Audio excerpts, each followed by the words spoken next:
ఎకరం ఉన్నా కూడా ఇంతవరకు నాకు రైతు బంధు వాళ్ళే. దానికోసమే చూస్తా ఉన్నా ఎవరు.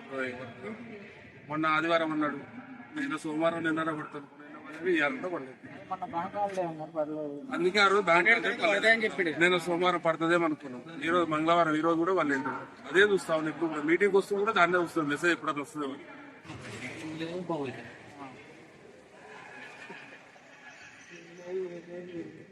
ఏమన్నా అర్ధ ఎకరా పోనీకి ఎకరా పోనీ పట్టు, 4-5 ఎకరాలు ఉన్నకైతే పట్టి ఇంకా ఉన్న వాళ్ళే ఇంకా 2,000 కాదా, 70,000 ఉన్న కూడా రాదు.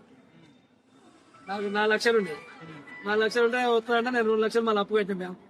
ఇంతవరకు 2 లక్షలు కూడా అవుతాం, రూపాయలు కూడా ఇవ్వాలి. మన ఆదివారం నాడు ఒకటి నాడు అన్నాడు, సెలవు ఉంది సోమవారం నుంచి పడతాయి అన్నాడు. సోమవారం ఏదో మార్చి 30 గంటలు వెళ్ళమన్నాడు. లేదు టంకు లేదు, ఏది లేదు. మనంత వేసుకోవాలి సీఎం ఇవ్వలేదు. మాకు గాన 22,000 లేదు నాకు రుణమాఫీ కానీ మొదల మన కార్యకర్తలకు మీద మండలానికి ఒక ఊరట, ఏదో ఒక ఊళ్ళో మనం 3 పెట్టిన మా ఏది ఇచ్చినా మార్చి తర్వాత అంటున్నాడు. మార్చాలి మనకి ఏమంటుంది ఇంతవరకు బోనస్ సన్నోట్లకి ఇచ్చినారు. సన్నోట్ ఊరు ఇచ్చారు. మా ఊళ్ళో తెచ్చుకుంటే ఒక 4 వాడాలి మొత్తం చోట్ల మంత్రులు సన్నోట్లకి చూసుకుంది. ఇంకొక గంట ఏమి అంతా బోగస్ ప్రభుత్వం. రేవంత్ రెడ్డి పరిపాలన ఏం బాగలేదు. కేసీఆర్ ప్రభుత్వమే మంచిగా ఉంది. రైతు బంధు లేదు, పెన్షన్ లేవు, అన్ని ఇష్టం ఏం లేవు.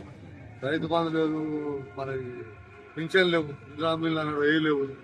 నిన్న మన ఎలక్షన్లు వస్తున్నాయి కాబట్టి ఇక ఉరుకులాడుతుండే అది చేస్తుండే అంతే. ఏం లేదు. 2 లక్షల రుణమాఫీ ఎవరికైంది? అందరికి ఎవరు కాలేదు.